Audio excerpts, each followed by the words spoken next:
সমাবেশে সহিংসতার ঘটনায় থমথমে গোপালগঞ্জ।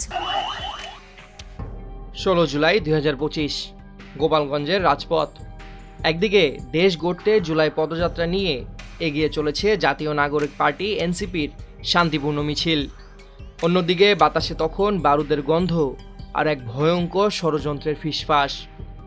এনসিপি বঙ্গবন্ধুর কবর ভাঙতে আসছে, এই পরিকল্পিত অপপ্রচারের আড়ালে চলছিল এক নারকীয় হামলার প্রস্তুতি, আর সেই প্রস্তুতির কলকাঠি নাড়া হচ্ছিল হাজার মাইল দূরে দিল্লির এক সুরক্ষিত আশ্রয় থেকে।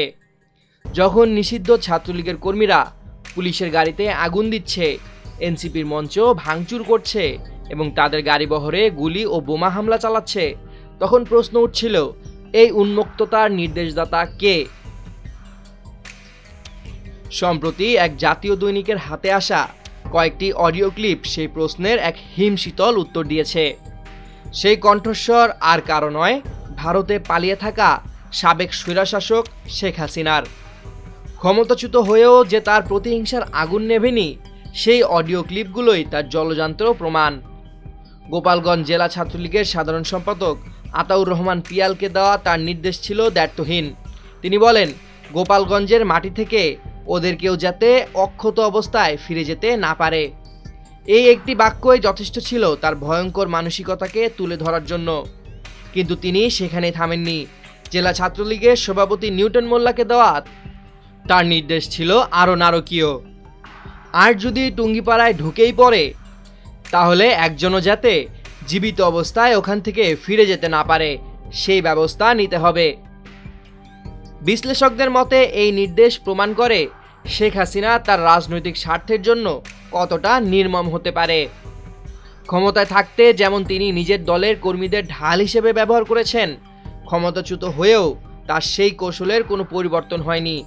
তিনি আবারও তার কর্মীদের ঠেলে দিয়েছেন এক রক্তক্ষয়ী সংঘাতের মুখে, যার পরিণতি হতে পারত ভয়াবহ।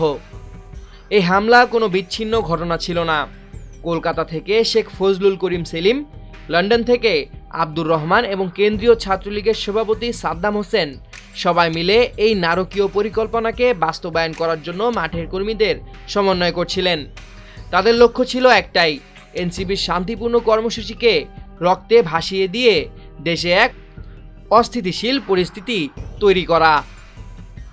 শেষ পর্যন্ত এই ঘটনাটি আবারও চোখে আঙ্গুল দিয়ে দেখিয়ে দিল, শেখ হাসিনার কাছে তার রাজনৈতিক ক্ষমতা টিকিয়ে রাখার চেয়ে বড় আর কিছুই নয়। না তার কর্মীদের জীবন, না দেশের শান্তি। ক্ষমতা হারানোর পরও যে তার মধ্যে কোনো পরিবর্তন আসেনি, গোপালগঞ্জের এই ঘটনাই তার সবচেয়ে বড় প্রমাণ।